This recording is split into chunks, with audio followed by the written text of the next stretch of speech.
Meus irmãos, tudo bem com vocês? Pode tomar assentos.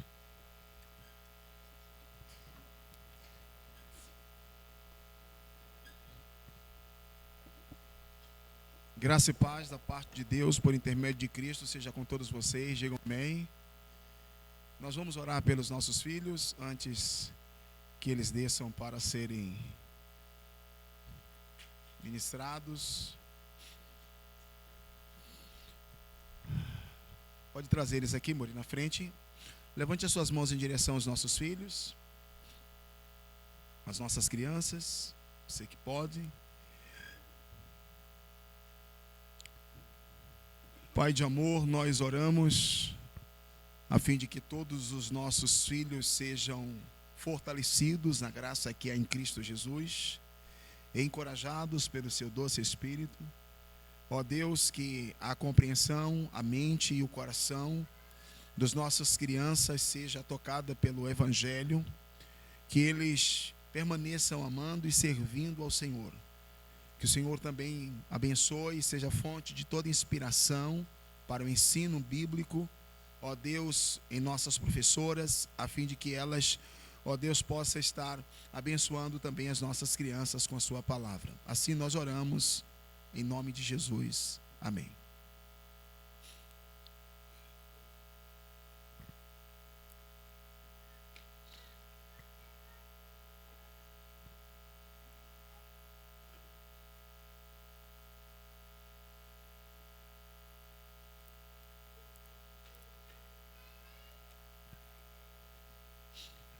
Fogo, Jesus.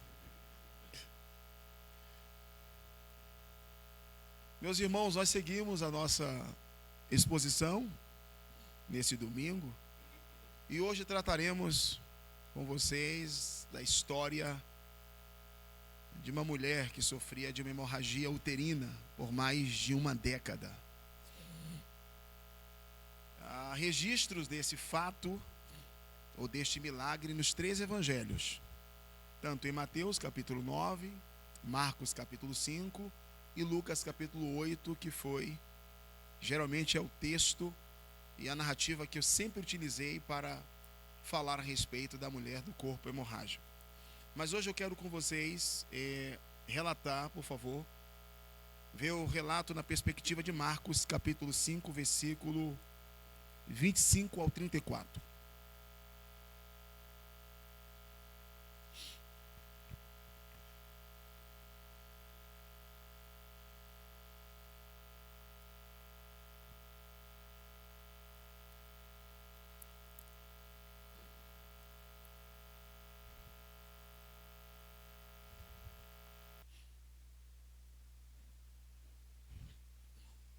Pelo fato 25 ao 34, Evangelho de Marcos. Pelo fato de termos estrangeiros entre nós, nós estamos traduzindo alguns pontos do sermão, bem como do louvor, em inglês. E certa mulher, todos encontraram? Dificuldade dos irmãos encontrar o Evangelho de Marcos? Falta de contato com as Escrituras. E certa mulher que havia 12 anos tinha um fluxo de sangue. Ela padeceu muito com muitos médicos e perdeu tudo quanto tinha, sem nenhum resultado.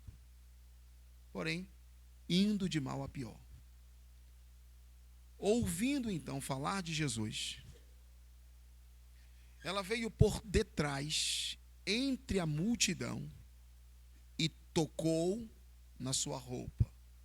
Porque ela dizia consigo mesma, de acordo com a narrativa de Lucas: se eu tão somente tocar nas orlas das suas vestes, ou tocar na sua roupa, eu serei curada. Versículo 29. E logo se lhe secou a fonte de sangue, e sentiu no seu corpo estar já curada daquele mal.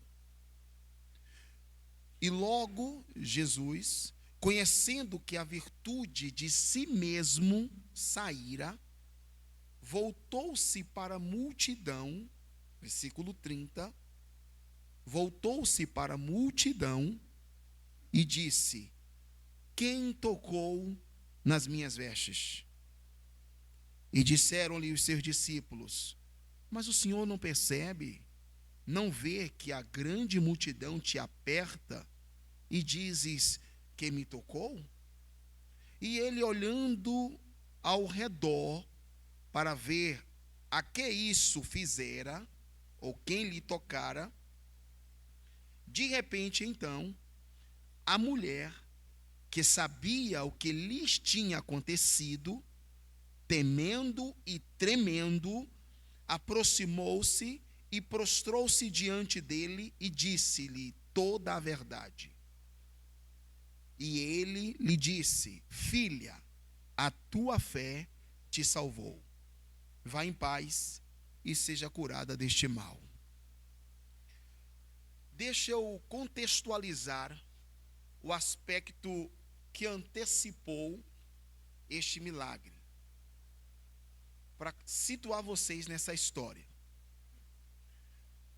Quando Jesus sai da cidade dos Gadarenos, ele desembarca no porto de Cafarnaum, às margens do mar da Galileia. E disse que uma grande multidão o aguardava e ansiosamente ouvia todos os seus ensinos. De repente, um homem que era príncipe da sinagoga, chamado Jairo, vem ao seu encontro, sai do meio daquela grande multidão, às margens do mar da Galileia, Cafarnaum, prostra-se aos pés de Jesus e ele diz: Senhor, a minha filha está quase morta. Eu peço-te que imponha as mãos sobre ela para que ela viva.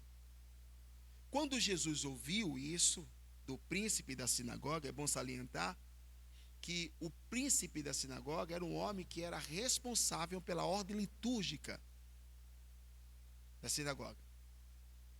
Ele era responsável em convidar o pregador para ler a escritura também. Era uma pessoa piedosa escolhida pelos próprios anciões da sinagoga. E diz a Bíblia que Jesus, levantando-se, vai em direção à casa de Jairo. E a multidão que o cercava, que era cerca de exatamente entre 10 a 15 mil pessoas, o comprimia. Disse a Bíblia que a multidão cercando ele, uma mulher vem em sua direção. Nós precisamos observar aqui que essa mulher, ela já estava ouvindo a mensagem de Jesus no porto de Cafarnaum. Ela já estava entre a multidão, comprimida, sufocada e apertada, porque ela estava esperando um momento adequado, pois, anterior a isso, ela dizia consigo mesma: eu só preciso de uma oportunidade para tocar unicamente nas suas vestes, e dessa forma eu serei curada. No meio da multidão, comprimida, apertada, ela consegue atingir o seu objetivo, que era tocar nas vestes de Jesus. E como lemos o texto, assim sucedeu. Mas eu preciso também explicar para os irmãos qual era o problema que esta mulher enfrentava. O que é, ou o que era esta hemorragia? Tratava-se, meus irmãos, de um sangramento excessivo e prolongado. Na verdade, essa hemorragia era uma intensa descarga de sangue, algo irregular, fora do período menstrual. Um caso crônico de menorragia ou metrorragia, descarga excessiva de sangue, que ela sofrera por 12 anos, mais do que uma década.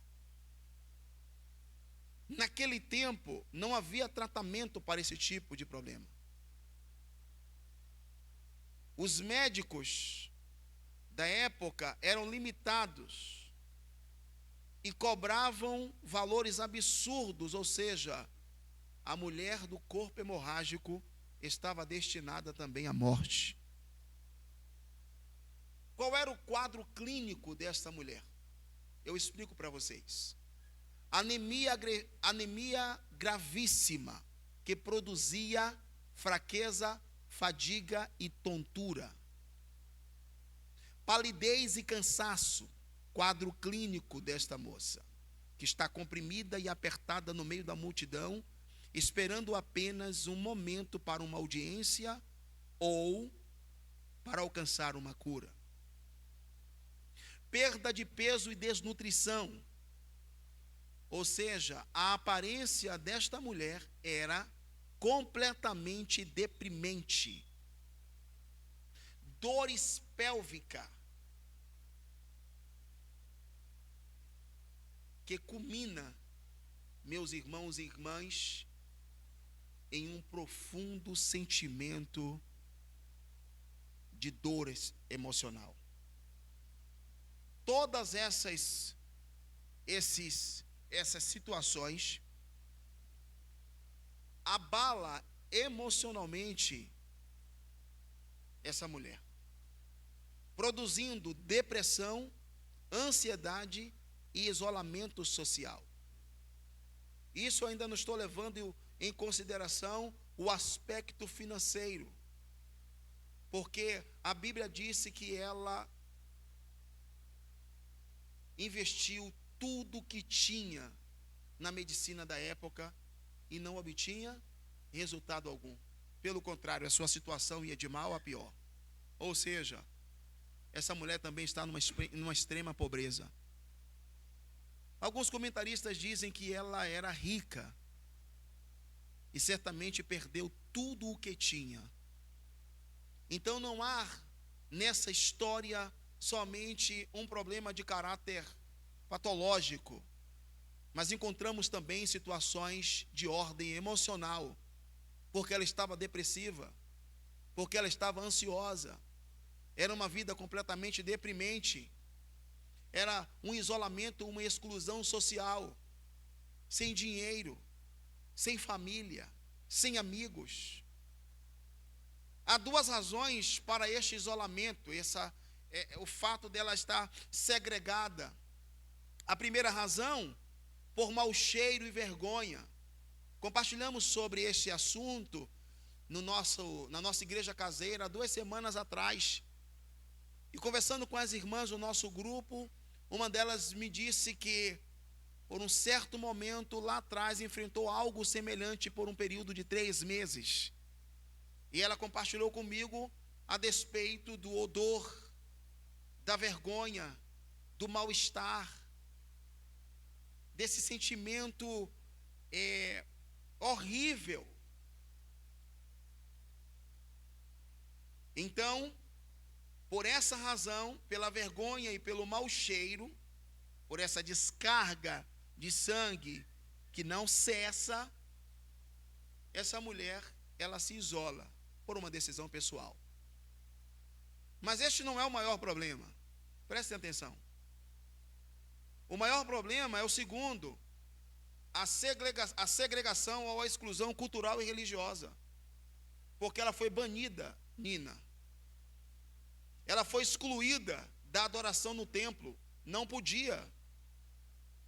Ela foi excluída da vida comum, da família e da sociedade. Ela foi considerada conforme a lei de Moisés, a lei mosaica, Levítico capítulo 15, versículo 25 ao 27, depois vocês conferem, ritualmente impura, contaminada, doente. E o texto de Levítico diz que qualquer pessoa ou objeto que ela tocasse também se tornava impuro. E o agravante nisto é que se ela tocasse, principalmente em um rabino judaico, ele tinha que ficar no mínimo 24 horas antes de se relacionar com alguém em um processo também de purificação, em uma cerimônia de purificação. Então o quadro dessa moça é o pior possível. O quadro dela, tanto clínico como emocional, como financeiro, como social, é um dos mais absurdos, um dos mais terríveis. Mas ela está comprimida no meio da multidão, porque ela disse consigo mesma: se eu tão somente tocar nas suas vestes, eu serei curada. Uma fé silenciosa, porém ativa. Uma mulher depreciada, invisível para a sociedade, mas desesperada por um toque. Anônima, isolada, excluída, segregada, sem nome, sem família, sem recursos, porém com uma esperança viva dentro de si. A sua frase era: se eu tão somente tocar nas orlas de suas vestes, eu serei curada. Ela não publicou isso nas redes sociais. Ela não compartilhou isso com a sua família. Ela não compartilhou isso com a sua melhor amiga. Ela disse isso para si mesma. Gisele, uma fé silenciosa, porém ativa. É a fé que vence o mundo, meus irmãos. As Escrituras é muito poderosa, tanto no Evangelho de Marcos, bem como no de Mateus e principalmente no Evangelho de Lucas, que dá detalhes por ser médico, mais assertivo a respeito dela, que houve uma insistência absurda.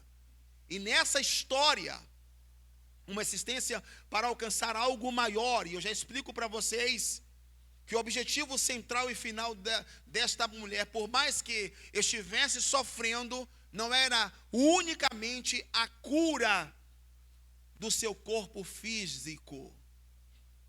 Ela precisava de algo a mais, diga amém. Este milagre, ele retrata para nós, pelo menos, 3 implicações do ponto de vista doutrinário e prático. Primeiro ponto de vista, ou a primeira implicação para este milagre, ele é cristológico.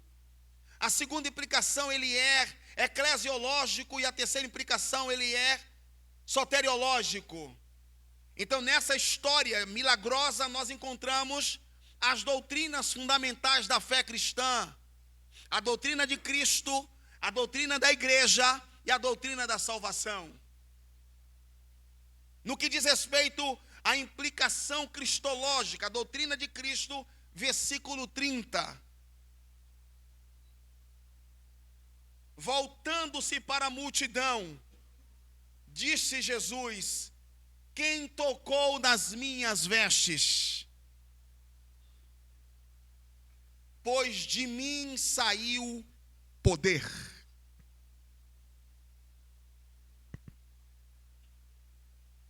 Jesus, como Filho de Deus, quem Ele é? A fonte de poder divino, diga amém. Observem, queridos, que a cura, ela fluiu naturalmente ao ser tocado. O poder emanou dele, atingindo poderosamente o corpo doente daquela mulher hemorrágica. Quem é Jesus? A fonte que emana poder para curar. Quem é Jesus? A fonte que restaura. A fonte de poder que restaura. Quem é Jesus para a mulher hemorrágica? Ele é não somente um profeta, mas ele é o Messias Salvador.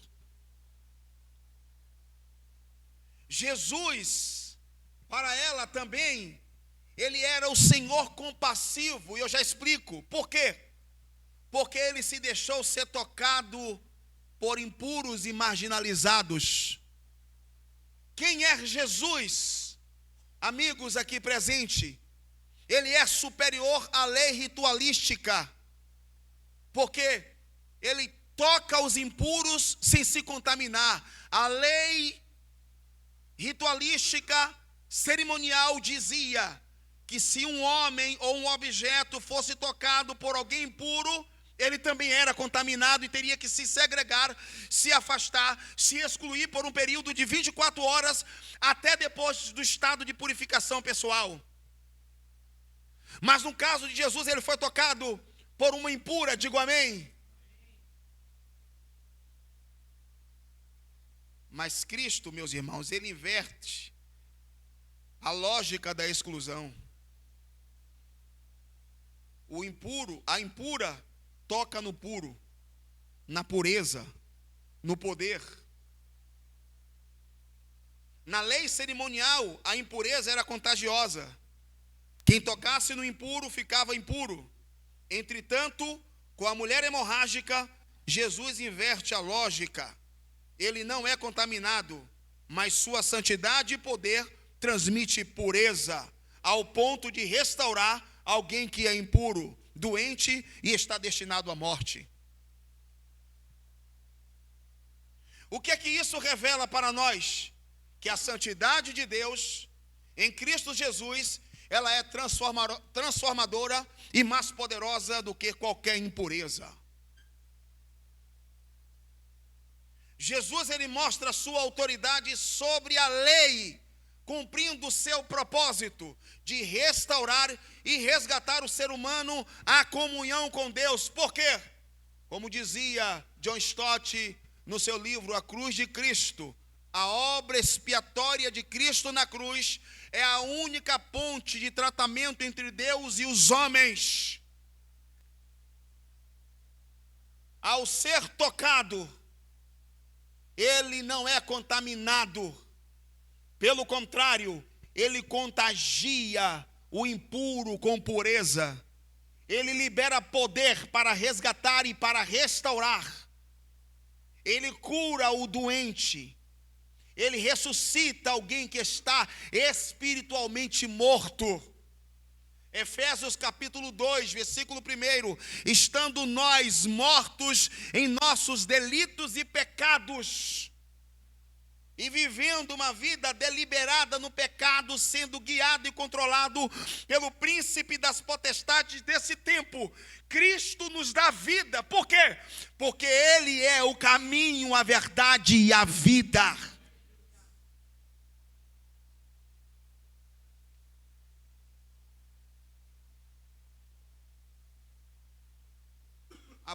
A impureza da mulher hemorrágica foi sanada, curada por aquele que é puro,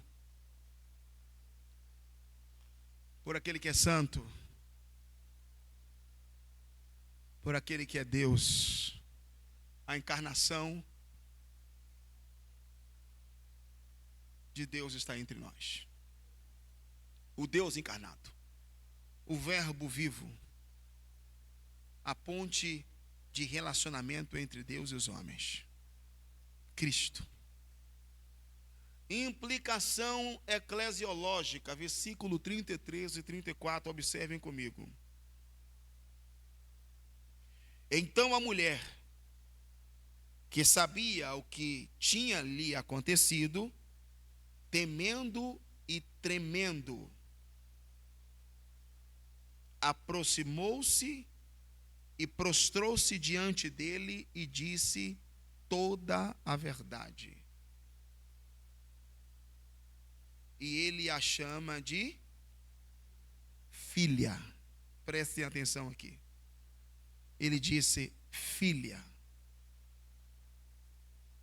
O termo filha nesse texto aponta, olhem para mim, para afeição, aceitação e pertencimento. Estamos falando de alguém que vivia uma vida excluída, alguém completamente excludente. Estamos falando de alguém que no período, irmãos, não estou falando de 3 meses, como foi o caso de alguém próximo a nós. Não estamos falando de 1 ano, estamos falando de 12 anos. Olhando para o interior e o estado emocional dessa mulher, o que vemos? Alguém que não se sentia mais pertencente a absolutamente nada. Alguém sem esperança, sem expectativa. Alguém que perdeu as forças. Se ela era porventura mãe, ela perdeu esse ambiente familiar.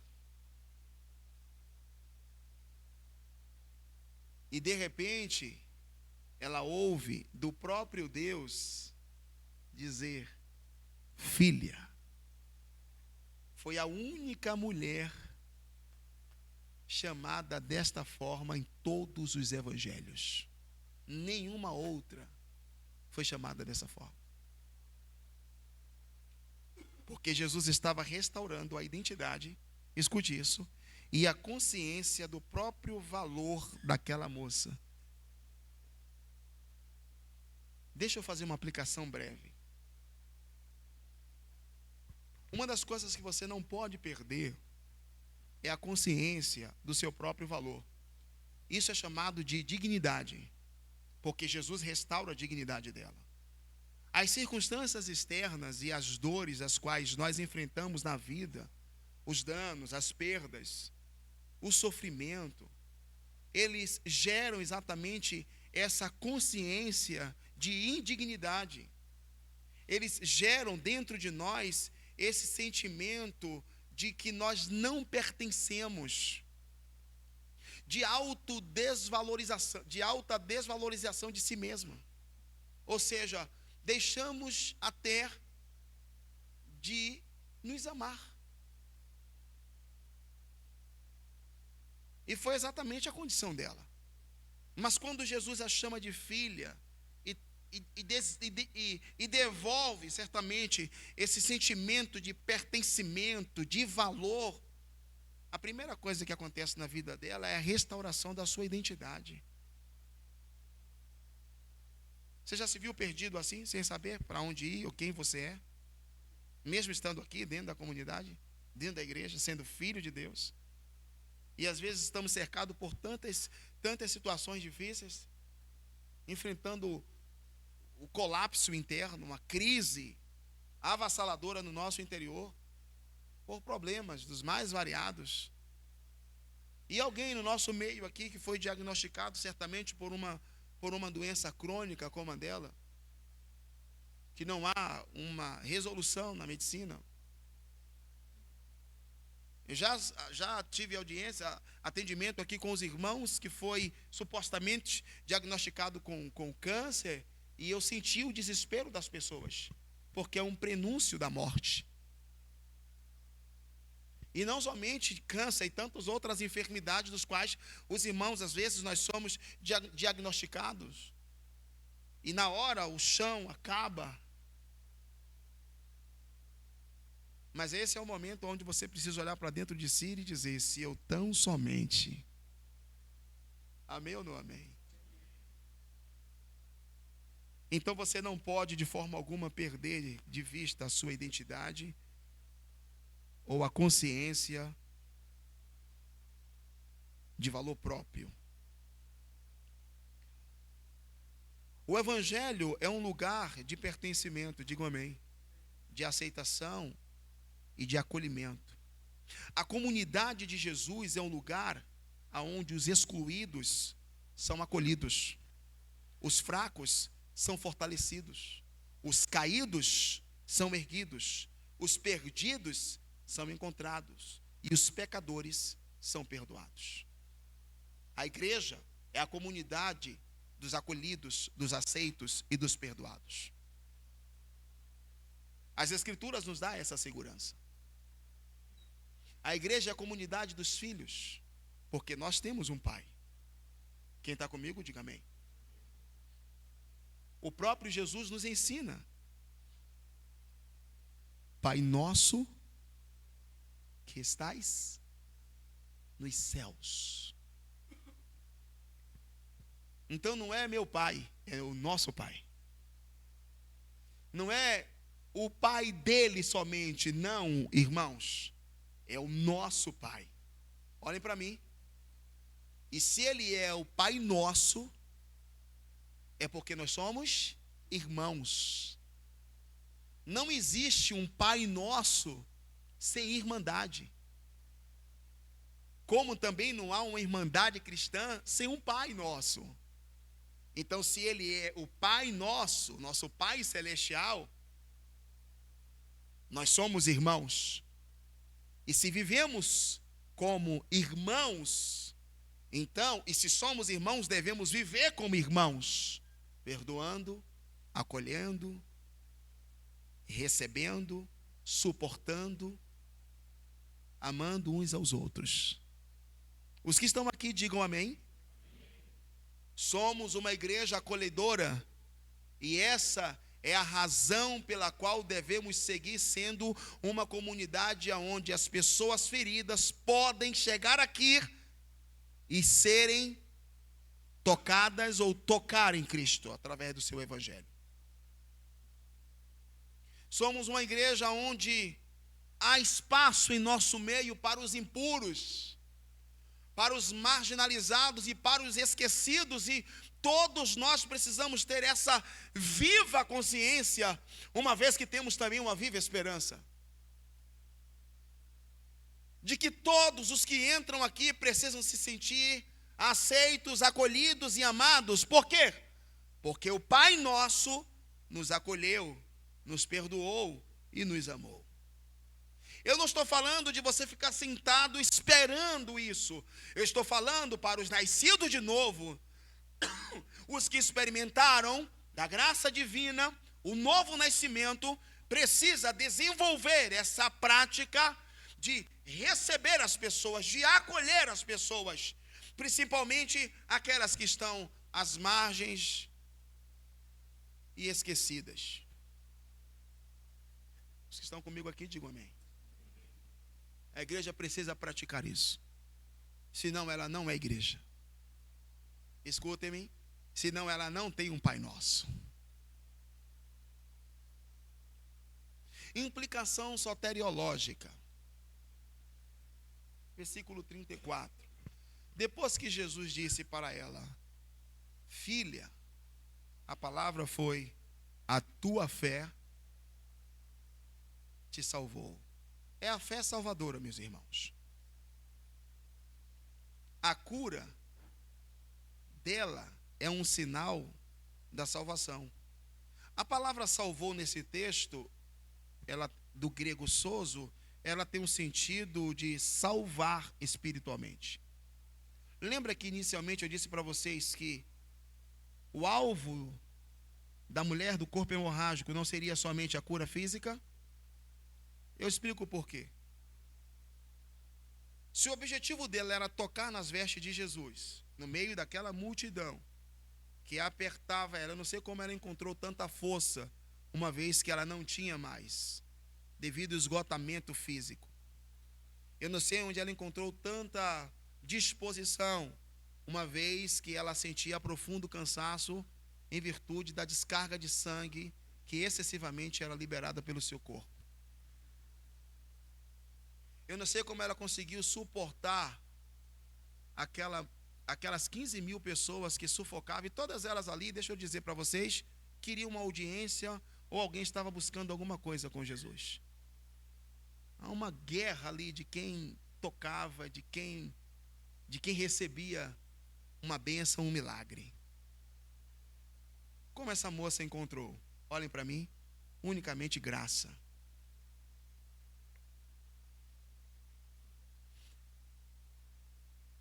Ela foi curada fisicamente e ela foi salva espiritualmente. Porque o alvo dela era tocar em Jesus. Observe que o texto é muito claro ao dizer que ela tocou por detrás, na barra das vestes de Jesus, de costa.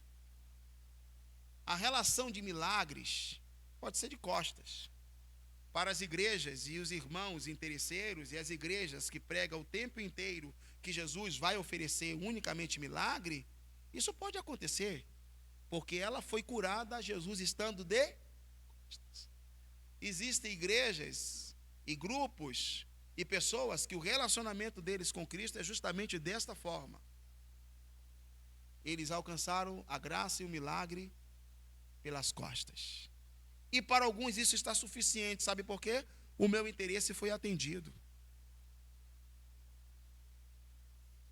Alcancei a bênção, isso é o suficiente. Deus está comigo. Mas a diferença é que quando a virtude e o poder saem de Jesus, ele para aquelas 15 mil pessoas. Está todo mundo ali, os discípulos disseram isso. A multidão te agarra, te aperta. A diferença é que Jesus parou e olhando, olha o texto, olhando para a multidão, voltando-se para a multidão, ele está procurando. E estão todos agora em silêncio. Estão todos quietos. Se a mulher do corpo hemorrágico fosse uma crente interesseira, uma evangélica, uma cristã descomprometida, e que estivesse buscando ao Senhor unicamente em busca de um milagre, depois da cura, o que ela faria? Iria embora.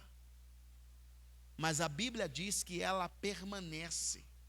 E quando Jesus questiona ou pergunta, o texto disse que ela, tremendo e temendo, se joga aos pés dele e conta toda a verdade.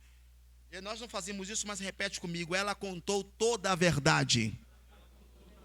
Então, para vocês que às vezes se sentem constrangidos, ela contou toda a verdade para um grupo de 15 mil pessoas. E havia algumas implicações e risco que ela correra devido ter contado essa verdade, porque ela era uma pessoa impura. E ela não tocou somente em Jesus, muitas pessoas também tocaram nela. Ou seja, ela contaminou o grupo. Já viu aquele crente onde chega contamina, adoece todo mundo?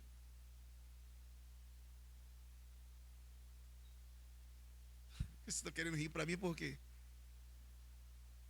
Já viu aquele? Deixa o rastro. Mas nesse caso aqui foi diferente. Jesus pergunta: quem me tocou? E ela, temendo e tremendo, ela responde graciosamente. E ela conta toda a história para Jesus. No livro Graça, que impressiona, R.C. Sproul, ele disse: nada tem tanto poder sobre o coração humano quanto a graça de Deus, que faz o homem tremer, temer e encurvar-se diante dele em profundo quebrantamento. Temer e tremer aqui, eu queria dizer para vocês, é uma mistura de respeito pelo poder de Jesus que ela experimentou. Diga amém. Então ela está...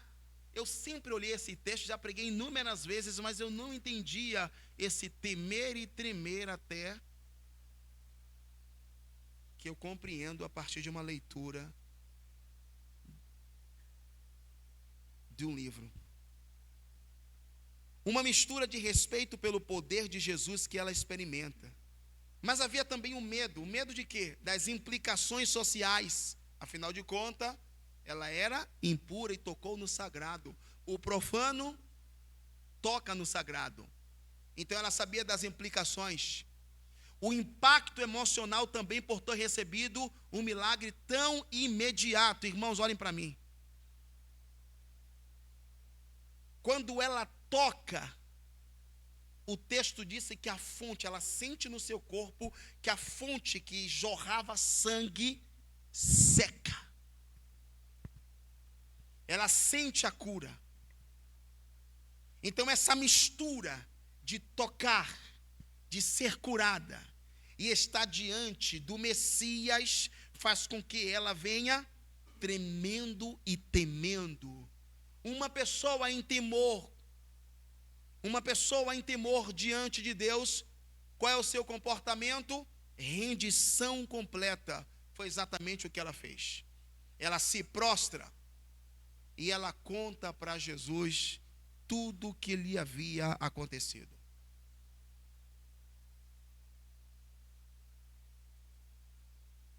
A fé é o meio pela qual a salvação é recebida e não o mérito. Jesus disse: a tua fé te salvou. Efésios capítulo 2, versículo 8 ao 9. Pela graça vocês são? Pela graça sois? Pela graça sois? Por meio da fé. Isso não vem de vocês, mas é um dom. A salvação é um dom gratuito recebido por meio da fé. Eu não estou falando de uma fé intelectual. Estou falando de uma fé produzida pelo próprio Deus. De uma fé ativa. Você não dá o primeiro passo para ser salvo enquanto essa fé não for gerada em você. Lembram? Você tem que dar o primeiro passo. E Deus fará o resto. Quem concorda com isso, não amém. Deus opera a salvação do início ao fim. A salvação vem de Deus e não por obras ou mérito humano. A salvação, meus irmãos, vem unicamente de Deus. A gênese da salvação é Deus. A consumação da salvação também é Deus em sua graciosa graça. A salvação não vem por mérito ou obras, mas por uma fé verdadeira e não uma fé intelectual. Uma fé que salva é uma fé ativa, é uma fé corajosa. Observe que nela não havia força nem mérito. Ela estava praticamente morta. Eu estava analisando, claro que isso é uma inferência, mas eu estava analisando. Deus estava produzindo na mulher do corpo hemorrágico a fé para a salvação. É por isso que nós cremos piamente na graça preveniente, porque ela capacita o homem, ela capacitou aquela mulher para responder com fé ao chamado de Deus, irmãos. Nela mesma ela não ia encontrar disposição alguma pelos sintomas da hemorragia. Nela mesma ela não ia encontrar força alguma, mérito algum. Não, Cristo já estava gerando nela fé.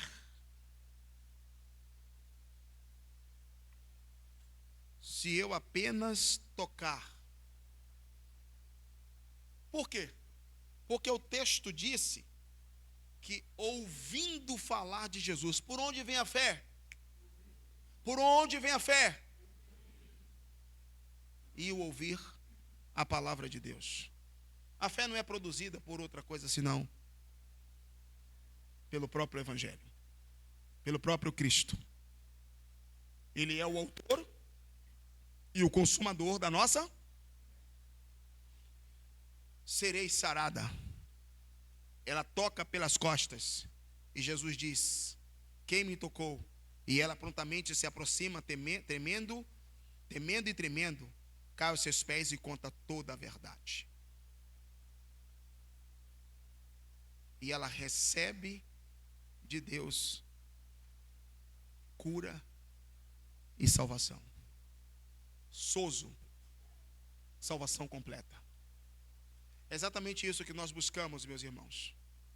Nós buscamos em Deus não apenas o milagre, porque não é pecado você buscar no Senhor a salvação para o seu corpo físico de uma doença. Mas nós sabemos que os milagres que Jesus opera ou operou, eles não terminam ali. Em todos os 37, como foi dito aqui a semana passada, milagres operados por Cristo, ele tinha uma resposta da além do milagre. E a resposta de Cristo é a revelação do próprio Deus para uma humanidade corrompida e caída. Eu gostaria que vocês ficassem de pé agora.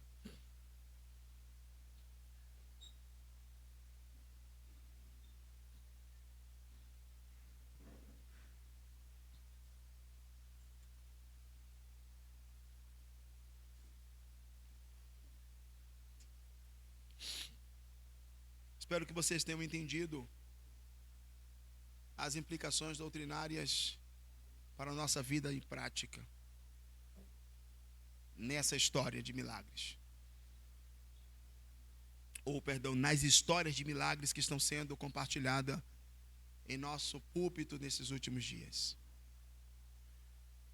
Espero que vocês entendam que nós estamos em Deus nos esmerando profundamente para compreender as Escrituras como de fato elas são, porque o nosso objetivo, olhem para mim, é pregar unicamente o Evangelho nesse púlpito. Porque a única forma de Cristo ser construído, ou Cristo ser produzido, ou Cristo ser gerado no coração das pessoas, ou Cristo está trabalhando coletivamente no caráter da igreja, é com a exposição das Escrituras. Quem está comigo, diga amém. Eu agradeço a Deus pela vida de vocês, por vocês estar tão pacientes nos últimos anos e atentos aos ensinos e o discipulado do nosso público. Queria que vocês fechassem os seus olhos, porque eu sei que